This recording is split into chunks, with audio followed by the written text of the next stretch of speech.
বাংলা নববর্ষের দিন রেলে কাটা পড়ে মৃত্যু হলো এক যুবকের। ঘটনা তেলিয়ামুড়া থানার অন্তর্গত মেলা পাথরের রেল ব্রিজ সংলগ্ন এলাকায়। মৃতের নাম বিশ্বজিৎ বিশ্বাস। জানা গেছে, তেলিয়ামুড়ার কৃষ্ণপুরের নতুন বাজার এলাকার রাধা মোহন বিশ্বাসের ছেলে বিশ্বজিৎ পেশায় একজন দিনমজুর। পরিবারের লোকজনদের দাবি, সোমবার রাত আনুমানিক 10:30 নাগাদ বিশ্বজিৎ বাড়ি থেকে বেরিয়ে যায় আগরতলায় যাবার উদ্দেশ্যে। সকালে রেল রাস্তার ধারে তাঁর দেহ উদ্ধার হয়। রেল পুলিশ মৃতদেহ উদ্ধার করে তেলিয়ামুড়া মহকুমা হাসপাতালে পাঠিয়ে দেয়। ঘটনায় শোকের ছায়া নেমে এসেছে গোটা এলাকায়। ছোট ভাই কৃষ্ণপুর নতুন বাজার। নাম কি? বিশ্বজিৎ বিশ্বাস।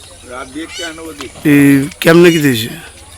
এমনি কালকে রাত্রে 10-11 দিকে কিছু কই জানি যাইব করে কিছু রেল আগরতলা যাবে নাকি জানি তাহলে ওই ব্যাগটা এগুলি আইছে রাত্রে স্টেশনে যাইব। তারপর তো আমি সকালবেলা খবর পাইলাম দুর্ঘটনা বাই নাকি তার একজন আমার পৌঁছে। তারপরে আমি আইলাম বাই দিয়ে। বাড়িতে কোনো ঝামেলা ছিল? এমনিতে কোনো ঝামেলা নাই।